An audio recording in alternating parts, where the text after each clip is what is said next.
신앙 고백하심으로 화요일 새벽 기도를 쌓겠습니다. 나는 전능하신 아버지 하나님 천재 창조주를 믿습니다. 나는 그의 유일하신 아들 우리 주 예수 그리스도를 믿습니다. 그는 성령으로 잉태되어 동정녀 마리아에게서 나시고 본디오 빌라도에게 고난을 받아 십자가에 못 박혀 죽으시고 장사된 지 사흘 만에 죽은 자 가운데서 다시 살아나셨으며 하늘에 오르시어 전능하신 아버지 하나님 우편에 앉아 계시다가 거기로부터 살아있는 자와 죽은 자를 심판하러 오십니다. 나는 성령을 믿으며 거룩한 공교회와 성도의 교제와 죄를 용서받는 것과 몸의 부활과 영생을 믿습니다. 아멘. 찬송가 353장 부르시겠습니다. 353장 십자가 군병되어서 찬송하겠습니다. 십자가 군병되어서 예수를 따를 때 무서워하는 마음으로 주 모른 채 할까. 나의 주 그리스도 나를 속량했으니 나 십자가를 벗으는 저 멸류관 쓰리. 무성도 피를 흘리며 큰 싸움 하는데 나 어찌 편히 누워서 상 받기 바랄까. 나의 주 그리스도 나를 속량했으니 나 십자가를 벗으는 저 멸류관 쓰리. 이 죄악 많은 세상에 수많은 원수들 날 유혹하고 했지나 내 주만 따르리. 나의 주 그리스도 나를 속량했으니 나 십자가를 벗으는 저 멸류관 쓰리. 나 멸류관을 쓰려고 몸 바쳐 싸울 때 주 내게 용기 주시사 이기게 하시네. 나의 주 그리스도 나를 속량했으니 나 십자가를 벗으는 저 멸류관 쓰리.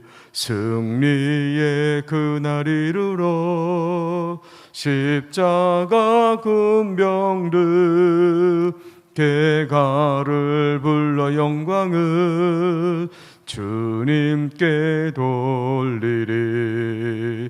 나의 주 그리스도 나를 속량했으니 나 십자가를 벗으는 저 멸류관 쓰리. 하나님 말씀은 다니엘서 11장 10절에서 19절까지입니다. 다니엘서 11장 10절에서 19절까지 읽어드리겠습니다. 그러나 그의 아들들이 전쟁을 준비하고 심히 많은 군대를 모아서 물이 넘침같이 나아갈 것이며 그가 또 와서 남방왕의 견고한 성까지 칠 것이요 남방왕은 크게 노하여 나와서 북방왕과 싸울 것이라. 북방왕이 큰 무리를 일으킬 것이나 그 무리는 그의 손에 넘겨준 바 되리라. 그가 큰 무리를 사로잡은 후에 그의 마음이 스스로 높아져서 수만 명을 엎드러뜨릴 것이나 그 세력은 더하지 못할 것이요 북방왕은 돌아가서 다시 군대를 전보다 더 많이 준비하였다가 몇 대 곧 몇 해 후에 대군과 많은 물건을 거느리고 오리라. 그때 여러 사람이 일어나서 남방왕을 칠 것이요 내 백성 중에서도 포악한 자가 스스로 높아져서 환상을 이루려 할 것이나 그들이 도리어 걸려 넘어지리라. 이에 북방왕은 와서 토성을 쌓고 견고한 성읍을 점령할 것이며 남방 군대는 그를 당할 수 없으며 또 그가 택한 군대라도 그를 당할 힘이 없을 것이므로 오직 와서 치는 자가 자기 마음대로 행하리니 그를 당할 사람이 없겠고 그는 영화로운 땅에 설 것이요 그의 손에는 멸망이 있으리라. 그가 결심하고 전국에 힘을 다하여 이르렀다가 그와 화친할 것이요 또 여자의 딸을 그에게 주어 그의 나라를 망하게 하려 할 것이나 이루지는 못하리니 그에게 무익하리라. 그 후에 그가 그의 얼굴에 바닷가로 돌려 많이 점령할 것이나 한 장군이 나타나 그의 정복을 그치게 하고 그 수치를 그에게 돌릴 것이므로 그가 드디어 그 얼굴을 돌려 자기 땅 산성들로 향할 것이나 거쳐 넘어지고 다시는 보이지 아니하리라. 아멘.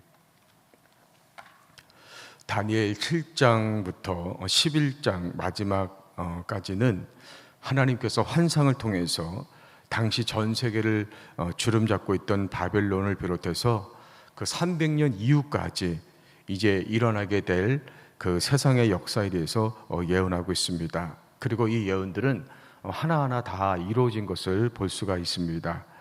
오늘 11장 1절부터 9절까지는 바사를 비롯해서 이 셀레우코스, 지금의 시리아까지 6개 나라와 고레스 왕을 비롯해서 셀레우코스 2세까지 12명의 왕들에 대해 소개하고 있습니다. 방금 우리가 읽은 10절부터 19절까지는 북방왕, 지금의 시리아, 그리고 안티오코스 3세와 남방왕, 지금의 이집트, 그 톨레미 왕에 대해서 소개하고 있습니다. 이 말씀들을 통해서 우리가 생각할 것은 첫 번째로 인류의 역사를 주관하시는 하나님은 교만한 자들을 반드시 심판하신다는 것입니다. 우리 12절 말씀 보겠습니다. 그가 큰 무리를 사로잡은 후에 그의 마음이 스스로 높아져서 수만 명을 엎드려 뜨릴 것이나 그 세력은 더하지 못할 것이요. 여기서 그는 이 남방왕 톨레미 4세를 말합니다. 이 북방왕 안티오코스 3세가 막강한 군사력을 이끌고 남방 왕국의 일부인 페니키아와 이 팔레스타인을 공격해서 승리를 거두죠. 그러나 남방왕 톨레미 4세 반격으로 전쟁은 남방왕 톨레스 4세의 우승으로 대승으로 끝나게 됩니다. 승리에 도취한 이 톨레미 4세는 수많은 포로들을 죽여버립니다. 이렇게 끝날 것 같았던 이 전쟁이 15년 후에 다시 역전이 되는데 전쟁에 패했던 이 북방왕 안티오코스 3세가 다시 전쟁을 준비해서 15년 후에 남방왕 톨레미 4세를 공격하게 되고 이 전쟁에서 톨레미 4세는 죽임을 당합니다. 그러니까 성경은 남방왕 톨레미 4세가 첫 번째 전쟁에서는 승리했지만 두 번째 전쟁에서는 패하게 된 원인에 대해서 12절에 이렇게 말씀하고 있어요. 그의 마음이 스스로 높아져서 그 세력이 더하지 못할 것이요 라고 말씀하고 있습니다. 즉 남방왕 톨레미 4세는 역사를 주관하시는 하나님을 인정하지 않고 전쟁에서 승리한 것이 자신의 능력으로 이루어진 것으로 착각하고 스스로 교만해졌습니다. 그렇기 때문에 하나님이 그의 교만을 꺾으시기 위해서 두 번째 전쟁에서는 패하게 하신 것입니다. 여러분, 인생을 살면서 우리가 낮은 자리에 있거나 또 어떤 일에 실패하면 겸손해서 하나님을 의지하게 됩니다. 그러나 톨레미 4세처럼 성공하고 승리하면 교만해지기 쉽습니다. 이때 우리가 교만으로 넘어지지 않으려면 우리의 인생이 하나님의 손 안에 있다고 인정하고 겸손해져야 됩니다. 그렇지 않고 우리가 잘나서 성공했다고 교만해지면 하나님을 무시하게 되고 거기에는 하나님의 징계가 따를 수밖에 없는 것입니다. 여러분, 우리를 낮추기도 하시고 높이기도 하시는 분이 하나님이심을 믿고 어떤 자리에 있든지 늘 겸손함으로 하나님을 의지할 수 있기를 주의 이름으로 축복합니다. 두 번째로 최후의 승리자가 되기 위해서는 하나님의 전신갑주를 입어야 됩니다. 이 북방왕 안티오코스 3세가 남방왕 톨레미 4세와의 두 번째 전쟁에서 승리를 거뒀는데, 그러면 이 전쟁이 최후의 그 승리를 주는 전쟁이었습니까? 우리 14절 보겠습니다. 그때 여러 사람이 일어나서 남방왕을 칠 것이요 내 백성 중에서도 포악한 자가 스스로 높아져서 환상을 이루려 할 것이나 그들이 도리어 걸려 넘어지리라. 여기서 이 포악한 자는 북방왕 안티오코스 3세를 가리킵니다. 그러니까 북방왕 안티오코스 3세가 남방왕 톨레미 4세와의 전쟁에서 승리하자 내친 김에 이 페니키아와 팔레스틴까지 공격을 합니다. 그러면서 이 유대인들을 핍박하기 시작하는데 마치 적 그리스의 모습으로 이제 핍박을 해요. 그리고 애굽까지 장악하기 위해서 자신의 딸인 클레오파트라를 톨레미 5세의 아내로 이제 내어줍니다. 그런데 자신의 딸인 이 클레오파트라가 아버지를 배신하게 되고 로마 장군에게 패하고 역사 속에서 사라지게 되는 것을 볼 수가 있습니다. 북방왕 안티오코스 3세는 톨레미 4세와의 전쟁에서 한 번 패배한 경험이 있습니다. 그렇다면 두 번째 전쟁에서 승리했어도 다른 나라들과의 전쟁에서는 신중했어야 되는 거예요. 그럼에도 불구하고 안티오코스 3세는 딸까지 이용해서라도 자기의 계획을 이루려고 하다가 결국에는 실패하고 만 것입니다. 여러분, 우리가 신앙생활하면서 성공하고 또 영적으로 승리할 때가 있습니다.